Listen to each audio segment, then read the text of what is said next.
ఎంతో ప్రేమగా భోజనం తినిపిస్తూ ఉంటుంది. ఇంతలో అక్కడికి నారదుడు వస్తాడు.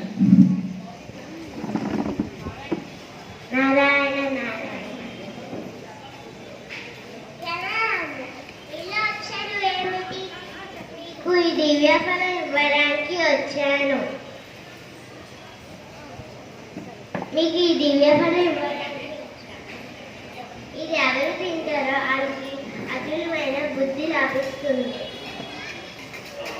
ఇంతలో అన్నతమ్ముళ్ళిద్దరూ కలిసి ఈ మాట వినగానే నాకు కావాలని దెబ్బలాడుకుంటూ ఉంటారు.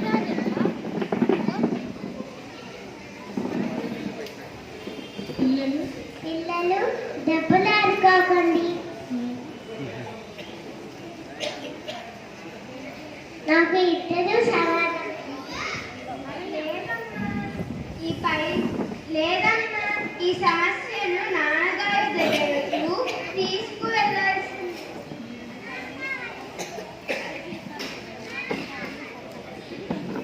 అప్పుడు పార్వతీదేవి విషయమంతా పరమశివునికి వివరిస్తుంది.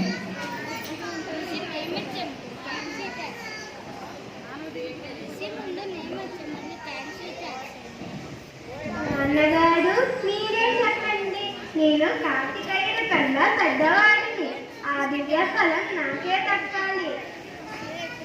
కాదు, నేను అన్నగారి కన్నా బలవంతుణ్ణి, ఆ దివ్య ఫలం నాకు దక్కాలి. చూసారా స్వామి, నేను పెద్ద నేను గొప్ప అని దెబ్బలాడుకుంటున్నారు.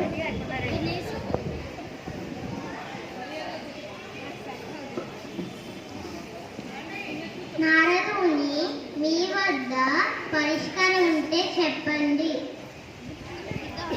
నారాయణ ప్రభు, సమస్యకు ఒక పరీక్ష ఉన్నది. నేను ఒక పరీక్ష చెప్తున్నాను. మీ ఇద్దరికి ఒక పరీక్ష పెడతాను. దాన్ని ఎవరు గెలుస్తారో అయితే ఆధిపత్యం లభిస్తుంది.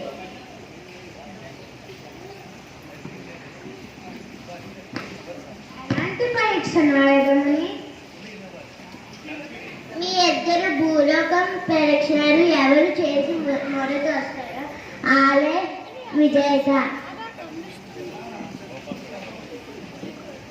అలా అయితే ఈ పరీక్షను నేనే గెలుస్తాను. అమ్మ, నాన్న, నన్ను ఆశీర్వదించండి.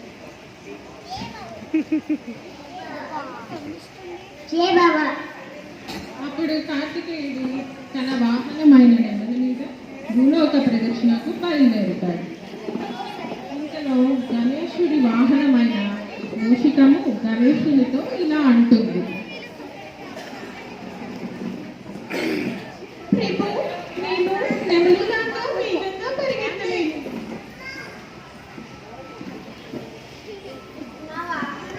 నా వాహనమైన ఏలుక వేగంగా పరిగెత్తలేదు.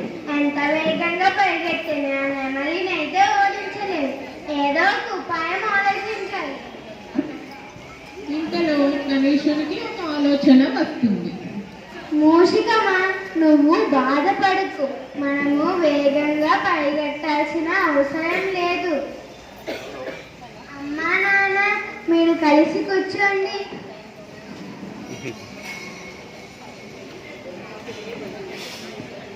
నాయన గణేశ, వెళ్ళలేదు కదా.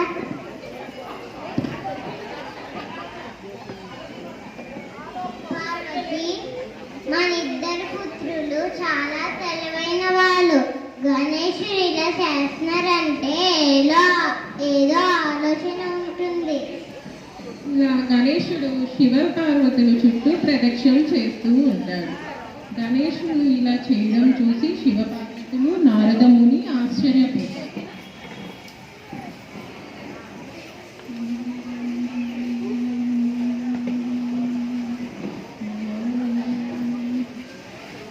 అమ్మా, నేను నా 3 ప్రదక్షిణాలు పూర్తి చేశాను.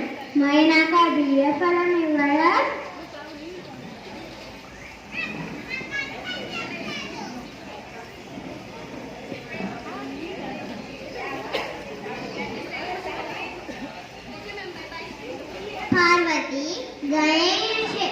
గణేశుడు చెప్పింది నిజమే.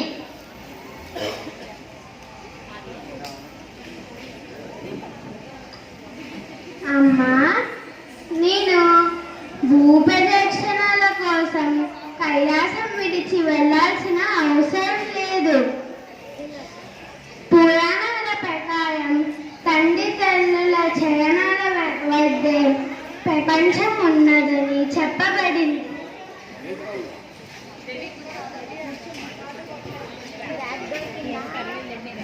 పురాణాల ప్రకారం గణేశుడు చెప్పింది నిజమే. అందుకని గణేశుడే విజేత. అప్పుడే తన ప్రదక్షిణలు పూర్తి చేసుకొని కార్తికేయుడు అక్కడికి వస్తారు. అమ్మా, నాన్న, నేను వెళ్ళిన చోటల్లో అన్నగారు నాకన్నా ముందు ఎలా ఉన్నారు? అప్పుడు నారద ముని జరిగినదంతా కార్తికేయునికి వివరిస్తారు. కార్తికేయుడు కూడా ఇది అంగీకరించి తన అన్న అయిన గణేశుని యొక్క విశిష్టత తెలుసుకొని కౌగిలించుకుంటారు. ఓకే.